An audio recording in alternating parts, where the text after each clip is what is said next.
بسم اللہ الرحمن الرحیم۔ السلام علیکم ورحمۃ اللہ وبرکاتہ۔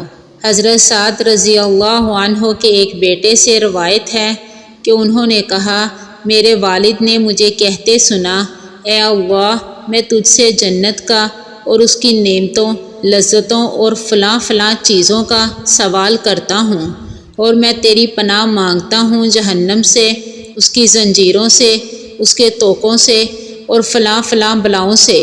تو انہوں نے مجھ سے کہا، میرے بیٹے، میں نے رسول اللہ صلی اللہ علیہ وآلہ وسلم کو فرماتے سنا ہے، عن قریب کچھ لوگ ایسے ہوں گے جو دعاؤں میں مبالغہ اور حد سے تجاوز کریں گے، لہٰذا تم بچو کہ کہیں تم بھی ان میں سے نہ ہو جاؤ۔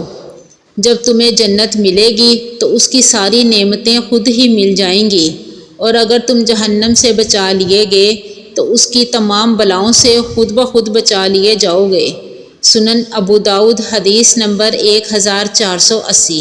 حضرت ابو ہریرہ رضی اللہ عنہ سے روایت ہے کہ رسول اللہ صلی اللہ علیہ وآلہ وسلم نے فرمایا، عورتوں سے 4 چیزوں کی وجہ سے شادی کی جاتی ہے، ان کے مال و دولت کی وجہ سے، ان کے حسب و نسب کی وجہ سے، ان کے حسن و جمال اور خوبصورتی کی وجہ سے، اور ان کی دینداری کی وجہ سے، لہٰذا تم دیندار عورت کا انتخاب کر کے کامیاب بنو، تمہارے ہاتھ خاک آلود ہوں۔ سنن ابن ماجہ، حدیث نمبر 1858۔